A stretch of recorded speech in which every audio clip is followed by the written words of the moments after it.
The Chicago Bulls are 3-0 since their trades. I'm just going to do a little bit of talking as to why I believe the Chicago Bulls are 3-0.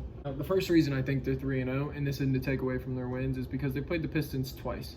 The Pistons are a garbage team at this moment, and they're even more of a garbage team because I don't believe Cade Cunningham has played. He didn't play in the games that I watched. They're 0-2 at the moment, both of their losses coming to Chicago. What I think is really important is this second game against the Pelicans. Now, the Pelicans might not have Zion, but they fended off good games from Brandon Ingram, who had, I think it was 26, 8 and 8. Jonas Valanciunas had 18 and 8, which, good for him, still putting up those types of numbers. And Devontae Graham had 21. I don't know how you let Devontae Graham have 21 on you, but they fended off those 3 good games. And I believe Nickeil Alexander-Walker also had 15 to 18, something of that nature.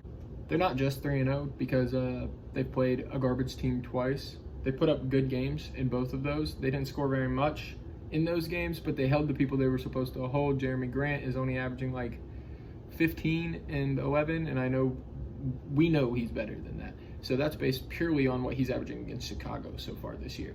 And that's a good sign that they can hold players that they need to hold. Jeremy Grant obviously isn't an all-star level caliber player. It's good to know that their defense got better as well as their offense. I think Lonzo had a triple-double in Game 3. Demar Derozan is averaging 21, 6, and 4. Lavine still doing Lavine things. Lavine's averaging 27, 6, and 5. Vooch is putting up a double-double, 13 and 12.7, something of that nature. He's also putting up 4 assists.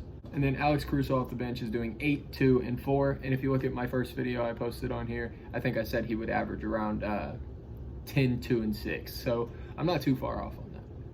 My biggest concern isn't that they're 3-0 based on the 2 Pistons games. My biggest concern is that they didn't put up more than 100 points on the Pistons. They put 128 on the Pelicans, who are a pretty solid defensive team, even with Zion off of the floor. So how do you put up 128 against a decently defensive team, probably middle of the pack when Zion's not on the floor, but then you can't put up 100 against the Detroit Pistons? I can understand it in the first game, they hadn't meshed together on the court, but by that second Pistons game, their third game, they should have been putting up 110, 112 on that team nightly basis. And I hope to see that from them more. They have the potential to score with 2 people averaging 20 and 2 more averaging over 10, and then I think Patrick Williams is averaging 9. They should be putting up 100 plus points. Their bench really needs to step up. I mean, it is what it is, but you need depth to win in this league. I'm rooting for the Chicago Bulls.